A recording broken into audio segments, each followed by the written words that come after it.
Welcome to Pinoy Swiss Abroad. If you're new to my channel, please try to watch it full before subscribing. Thank you!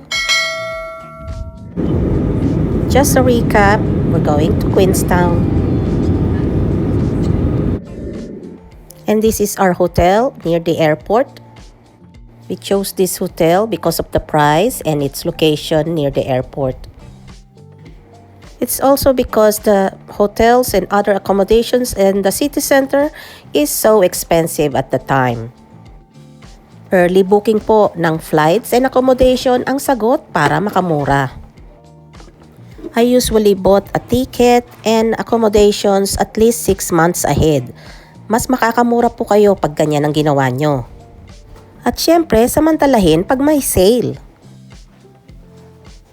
O diba, ang ganda ng accommodation namin kahit simple lang po siya sa mga ganyang klase ng mga hotel.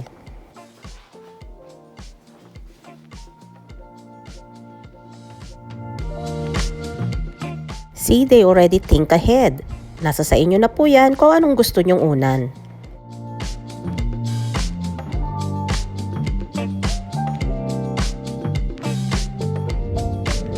And that's our room view.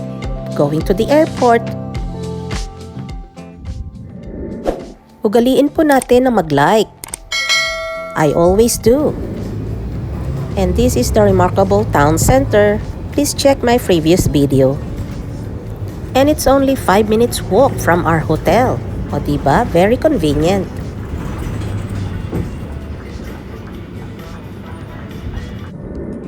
I will tour you around. Sama lang po kayo sa akin. Huwag po kayong magtaka, nasa New Zealand po. Either ang mga tao nasa work or nandoon sa city center sa mga galaan. That's why I chose this location because it's very peaceful. And that's the remarkable mountains. O diba ang bongga niya?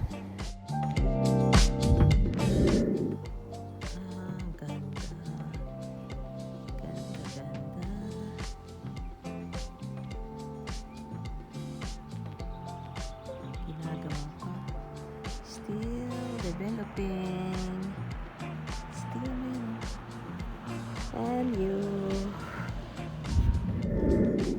And this is the hotel we stayed from last year.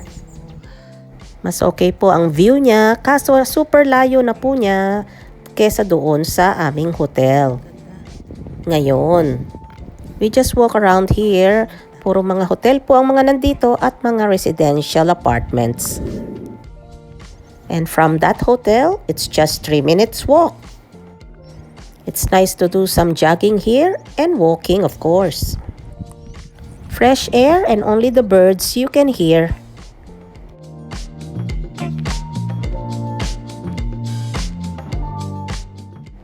Beautiful, isn't it? Wala pong mga filter yan. New Zealand is called the land of the long white clouds and many types of clouds. Please like and subscribe. Maraming salamat po sa mga umabot sa dulo at sa mga magsusuper thanks.